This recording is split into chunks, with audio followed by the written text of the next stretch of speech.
En tous les cas, la perspective d'un déploiement de soldats américains n'inquiète pas le ministre iranien des Affaires étrangères. Je vous propose de l'écouter. Nous les attendons. Vous attendez que l'armée américaine envahisse le pays avec des troupes au sol? Oui, car nous sommes convaincus que nous pouvons les affronter et que cela serait une catastrophe pour eux. Nous prolongeons notre réflexion avec Gauthier Ribinski qui est avec nous sur ce plateau. Gauthier, bonjour. Alors à quelles conditions un déploiement au sol aurait-il une quelconque utilité? Il y a un passage très précis où le président américain a parfaitement raison quand il dit l'emploi de troupes au sol, ça n'a jamais donné de résultats très probants pour renverser un régime. Bon. Donc ça veut dire que en elle-même, la participation de troupes terrestres à une opération de ce genre n'apporte pas forcément grand-chose, si ce n'est sur le plan militaire. C'est-à-dire qu'effectivement, vous avez plus de chances au sol de mettre hors d'état de nuire des instances ou des groupuscules éventuellement, mais qui ont une certaine résonance ou une certaine aura militaire. Vous pouvez effectivement mieux les empêcher quand vous attaquez depuis le sol. Mais le fond de l'affaire, et on vient de l'entendre dans le sujet précédent, si vous avez un début de guerre civile parce qu'il y a un vide politique, à ce moment-là, vous avez beau avoir des troupes au sol, ça ne sert à pas grand-chose. C'est ce qu'on a eu en Irak, par exemple. Mais le problème est bien le suivant avec Donald Trump et ses alliés, c'est que vous voyez qu'il y a une différence quand même assez sensible d'appréciation entre Israël et les États-Unis, parce que là où Israël pousse à la roue pour qu'il y ait vraiment un changement de régime, vous avez tout récemment Donald Trump qui a déclaré « J'aimerais bien être consulté au moment du choix du successeur du guide suprême ». Ça veut dire quoi? Ça veut dire qu'il anticipe la poursuite, le maintien d'un régime du même genre que celui-ci, avec un guide suprême. Donc à quoi bon?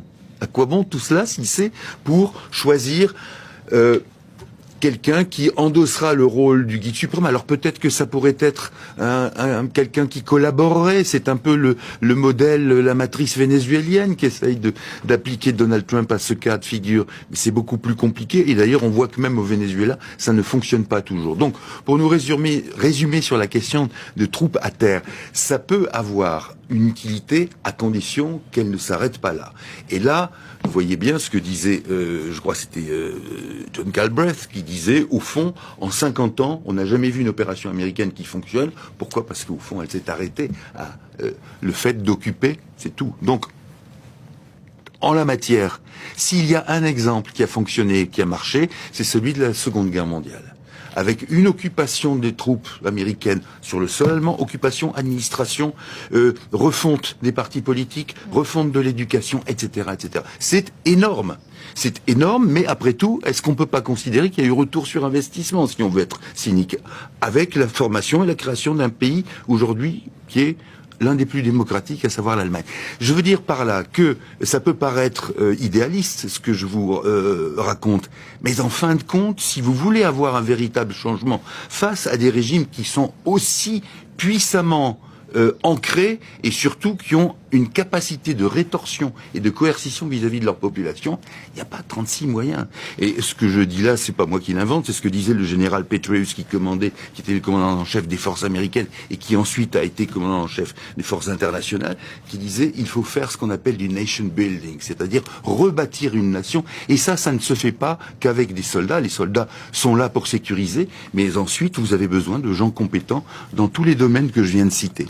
Et là, on n'est manifestement pas sur ce créneau-là ou sur cette idée-là, même pas chez les Israéliens qui souhaitent un changement de régime et qui eux aussi pensent que simplement une action militaire, y compris au sol éventuellement, devrait suffire. Non, l'expérience récente prouve que ce n'est pas vrai et l'expérience plus ancienne prouve que ça peut être vrai, mais à condition d'aller plus loin qu'une simple occupation militaire. D'autant que ce régime, même s'il tombait, conserverait une grande capacité de nuisance, de résistance. Alors, grande capacité de nuisance, parce que même s'il tombe, vous avez, et ça il faut pas le négliger non plus, vous avez toute une partie de la population qui reste accrochée, j'allais dire politiquement, mais même affectivement, à une forme de théocratie. Bon. Vous avez tous ceux aussi qui, d'une certaine façon, si le régime tombe, eh bien, n'auront plus les prébendes et les fonds qu'ils récupéraient, puisque, par exemple, les gardiens de la Révolution étaient des privilégiés. Certains, pas tous, mais étaient des privilégiés. Si on leur dit c'est terminé parce que le régime n'est plus là, il y aura peut-être le côté affectif, religieux et idéologique, mais aussi le côté pécuniaire.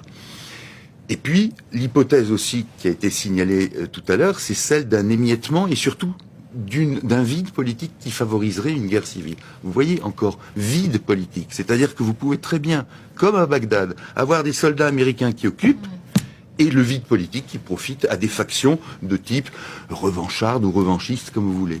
Alimenté par des puissances extérieures. Oui.